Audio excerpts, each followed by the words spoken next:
দিদি এবং অভিষেক ব্যানার্জির উপরে বা তৃণমূলের কংগ্রেসের প্রতি মানুষের সাপোর্ট তো আছেই, কর্মীদের উদ্দীপনা রয়েছে।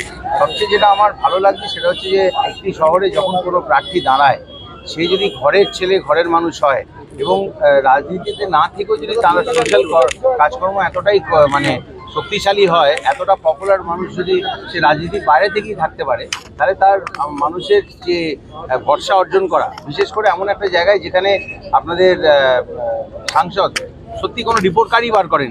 আমি নিজে 8 বছর সাংসদ ছিলাম, আজকে কী প্রোটোকল, কী দায়িত্ব, রেসপন্সিবিলিটি, ক্রেডিবিলিটি এবং অ্যাকাউন্টেবিলিটি তার কোনোটাই নেই, বরঞ্চ এখানে নিশ্চিত হার জেনে ওনাকে এখান থেকে অন্য জায়গায় এক্সপোর্ট করে দেওয়া হচ্ছে। তো এরকম একটা সিচুয়েশনে দাঁড়িয়ে সবাইকার সঙ্গে আমি যে 3 দিন ধরে এখানে ঘুরছি সব জায়গাতে, তাতে এখানে কৃষ্ণবাবু এখানে মানুষের সাথী হতে চলেছেন, সারথি হতে চলেছেন, এটা একদম নিশ্চিতভাবে ওনাকে বলতে পারি। আমি কালকে রাত্রিও ওনার সঙ্গে যখন দেখা হয়েছে তখনও বলেছি, কারণ দেখুন দুবার ভোট লড়ার আমার অভিজ্ঞতা আছে, যদিও আমি অন্যদিকে ছিলাম, কিন্তু তবুও মানুষের বডি ল্যাঙ্গুয়েজ, তাদের চেহারা, এই যে রাস্তা ধরে হাঁটছি, দোকানের মানুষ নমস্কার করছে বা তাদের মুখে যে হাসি, সেটা থেকে কিন্তু পরিষ্কার একটা ডেফিনেটলি একটা ব্যাপার বোঝা যায় যে এখানকার মানুষ ওনার প্রতি ভরসা রাখবেন এবং ওনার সোশ্যাল কাজকর্ম নিয়ে আমার বিশেষ কিছু বলার নেই।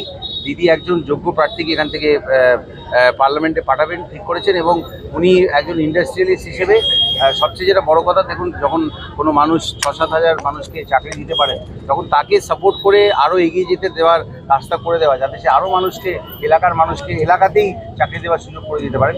এই সমস্ত ফ্যাক্টরগুলো ওনার ভীষণভাবে পক্ষে রয়েছে এবং এটাই ওনাকে 4 তারিখে ওনার মাথায় রাজ তিলক করাবে, এটাই আমার। দাদা একটা অন্য কোশ্চেন, বেঙ্গালুরু বিস্ফোরণ কাণ্ডে বাংলার যোগ কটাক্ষ বিজেপি, কি বলবেন? বাংলার যোগ এখানে কি করে আসছে? এনআইএ যদি তদন্ত করছে, তারা বাংলাটা তো আলাদা দেশ, দেশের মধ্যে আলাদা জায়গা নয়, সব জায়গায় তারা ঘুরে বেড়াচ্ছে। এর আগে তারা কোন কোন শহরে গেছে, কি করেছে, সবটাই তো। কতটা অপ্লুত এবং জোয়ার ব্যাপারে কতটা আশাবাদী? আজকে দেখুন, পয়লা বৈশাখ, প্রথমে পয়লা বৈশাখের সবাইকে আন্তরিক প্রীতি ও শুভেচ্ছা জানাচ্ছি। আজকে পয়লা বৈশাখের দিনে বাবুলদাকে সাথে পেয়ে আমরা খুবই আপ্লুত। আর রায়গঞ্জবাসী যে হিসাবে বাবুলদাকে ওয়েলকাম করলো, যে হিসাবে পয়লা বৈশাখের দিন মানে শহরের লোক রায়গঞ্জের রাজভবনে নেমে পড়লেন, আর যে হিসাবে উৎসাহ সহকারে দোকানদার, সাধারণ পাবলিক দোকান থেকে বেরিয়ে এসে তারা যে হিসাবে সমর্থন দেখালেন, তাতে সত্যি আমি রায়গঞ্জবাসীকে অনেক অনেক ধন্যবাদ আর কৃতজ্ঞতা জানাচ্ছি। 4 তারিখের জন্য ধন্যবাদ জানিয়ে দিই। আচ্ছা শুনুন, 26শে এপ্রিল আমি জানি রায়গঞ্জবাসীর আস্থা বিশ্বাস আমার উপরে থাকবে। 26 তারিখ 2 নম্বর বোতাম টিপে ঘাসের উপর জোড়া ফুল চিহ্নে ভোট দিয়ে আমাকে বিপুল ভোটে জয়যুক্ত করবেন। আর 4 তারিখ রায়গঞ্জে আমাকে সবুজ আবির খেলার উপহার দিবেন রায়গঞ্জবাসী। ধন্যবাদ। সেই জন্য তাদের অঙ্গুলির আমি একটু আশ্চর্য হব না যে কালকে যদি মানে বিজেপি বিরোধী কোনো রাজ্যে হঠাৎ দেখা